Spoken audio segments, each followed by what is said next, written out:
우리는 택함에 대한 이야기를 하면 우리는 택함을 받았는데 저 사람들은 왜 안 택했느냐. 그러면 저 사람들이 지옥 가는 것은 하나님이 택하지 않은 것이기 때문에 자기 잘못이 아니고 하나님 잘못이 아니냐는 하나님 책임론으로 가게 되는데요. 성경에서 이 선택에 관한 이야기는 누구는 운명적으로 구원을 얻게 되어 있고 누구는 운명적으로 구원을 얻지 못하게 되어 있다라는 설명을 하기 위해서 등장한 것이 아닙니다. 구원이 나 아닌 타자, 그러니까 하나님으로부터 주어진 것이라는 것을 강조하기 위하여 쓰여진 단어라는 사실을 반드시 깊이 명심해야 합니다.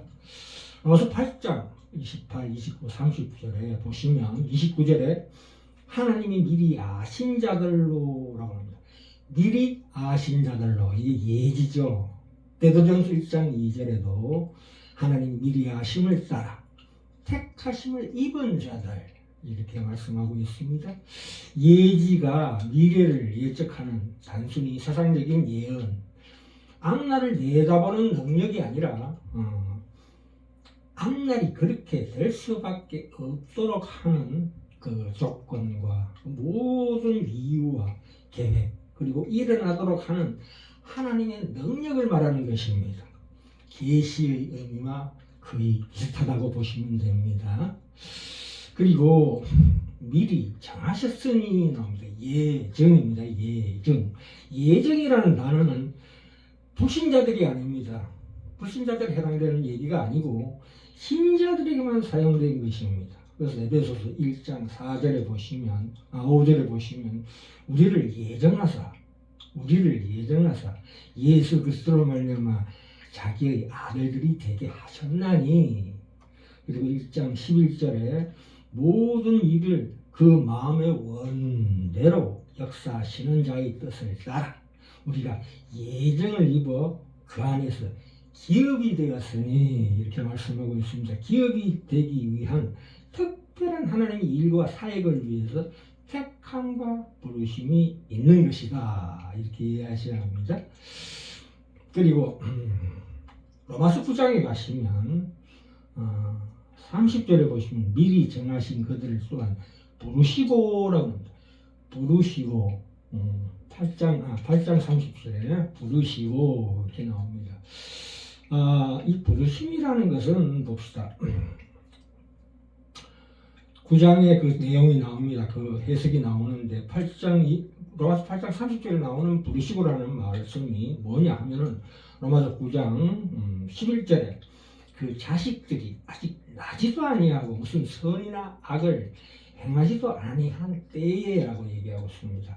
택하심을 따라 되는 하나님의 뜻이 행위로 말미암지 않고 오직 부르시는 이에게로 말미암아 서게 하려 하심이라, 이렇게 말씀하고 있습니다. 우리가 구원의 하나님이 우리를 구원하시는 그 순서와 질서와 방법, 내용, 적용 중에서 이 방법이라는 것은 믿음의 방법을 하시는 거죠. 자, 봅시다.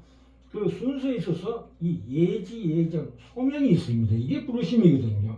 이 부르심에 대한, 이 부른다 하는 것은 말하자면 그 이해가 우리의 이해와 성경의 표현은 전혀 다릅니다.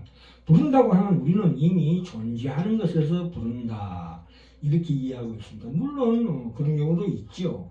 우리가 때를 따라서 하나님께서 우리를 부르시는 때가 따로 있습니다. 각자가 언제 부르냐가 있지만, 그러나 그것보다도 이 원어의 뜻이 뭐냐면 창조의 개념입니다. 창조의 개념. 일일이 우리를 없는 것을 있게 하는 부르심이라는 것이 본질입니다. 그래서 창조기사에 보시면은 빛이 있으라 하심이 빛이 있었고, 땅은 열매 맺는 채소를 내게 하라 하시면 나오게 되는 것입니다. 땅 속에 있는 채소를 불러낸 것이 아니고 바로 하나하나 일일이 없는 것을 있게 하는 부르심이라는 것입니다. 창세기 1장 1절, 21절, 27절이 크리에이트, 무에서 유를 창조하는 거죠.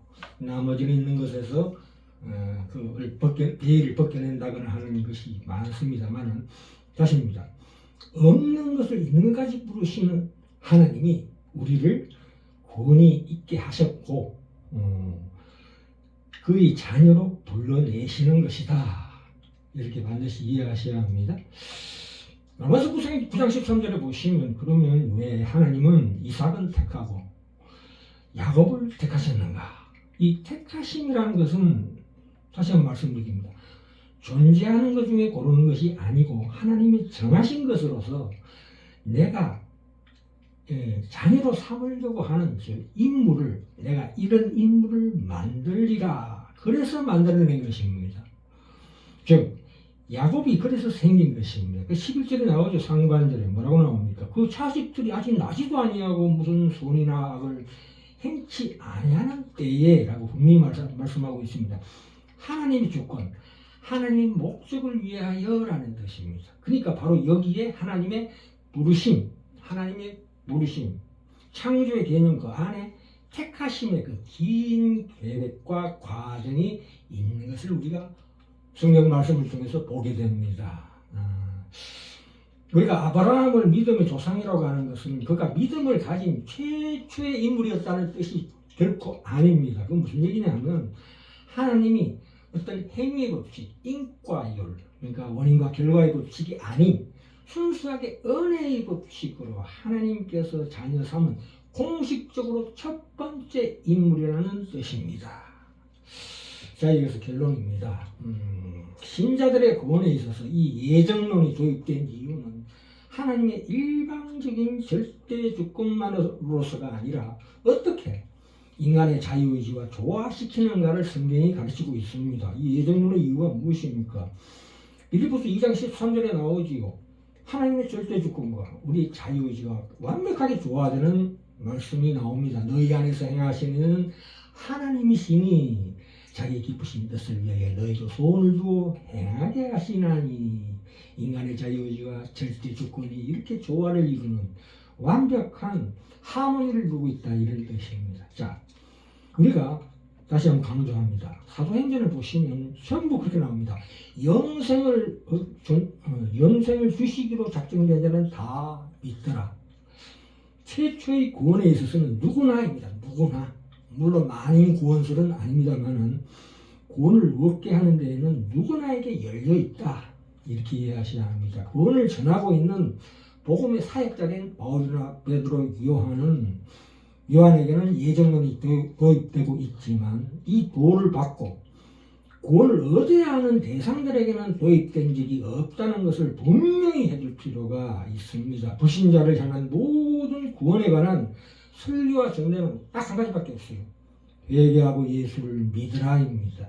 그래서 우리가 비록 그전에는 나의 결정과 나의 선택으로 구원을 얻었다고 생각했을지라도 이제 그것이 하나님이 시작하신 일의 결과인 것을 우리가 믿고 나서 확인하는 것입니다.